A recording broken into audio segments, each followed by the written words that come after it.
Hi, my name is Rob Nelson and I'm the author and creator of Sagelight Image Editor. And what I want to show you here are some other functions that you can do with the bokeh and lens blur.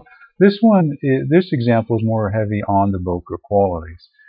As usual, when you come into the bokeh, you can see that it really kind of creates a blur for you. It just gives you an initial place to start, and then you can do what you want with it as you go. You can add more blur, you can change the softness level and how the blur just generally looks.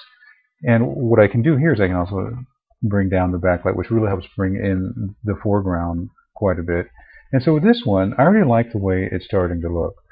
I think that I really want to protect her face here, but I like the way this is blending in, and I like the way her hand's blending in. I might want to put a gradient on that a little bit later, or I might want to shrink this radius so it blurs more of the wall, but then I'm going to want to mask her head and hair a little bit, which is perfectly fine.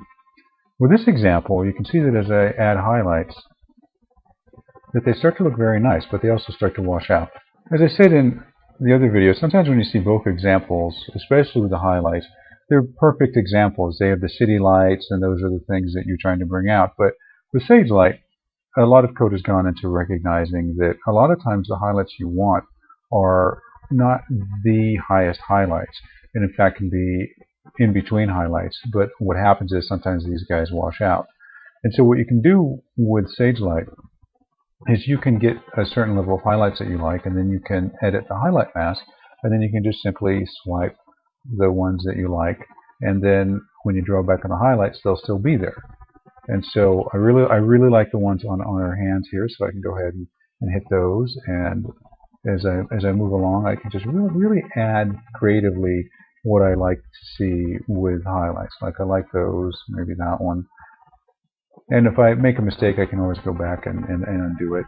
And then what I like to see is, as you can see, I can really just bring out a lot of highlights. But another thing I can do too is I can use this highlight clip slider, so that what I can do is I can really start to define the highlights that I want to see. So for example, I really like these red highlights that I'm seeing back here. And so what I can do is I can go ahead and just swipe across there. And you can see it shows me the highlights that it's generating as it goes along. So you can see that I'm really just able to start getting a lot of highlights in this picture.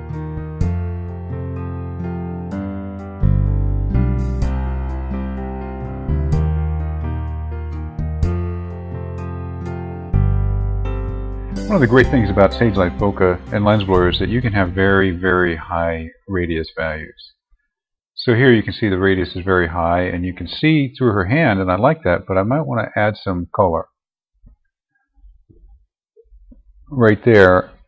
So as I add the color, I can also change the shape. I might want a hollow shape, for example, and then I can also change the radius, and you can see it really makes kind of a nice dramatic effect.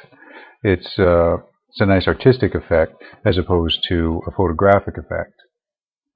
As I may have mentioned in other videos, that now if you look at her arm area, her lower arm by her shoulder, it needs to be blended better, where before it didn't matter because the radius was so low that it didn't move into the arm area, but now that the radius is high, it's moving in. So I'm just going to blend it in a little bit. And again, that's why you can just do it as you spot it.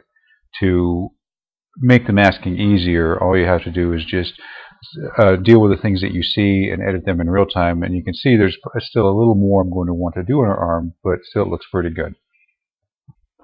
So as you can see with the bokeh, I was able to go from an original picture like this to this, which looks really nice and natural, to this, which looks a little less natural, but definitely artistic, all the way to this, which obviously doesn't look very realistic, but definitely has a lot of artistic qualities to it. So anyway, so that's another example of how you can use the bokeh and lens blur functions for many different things with the same picture.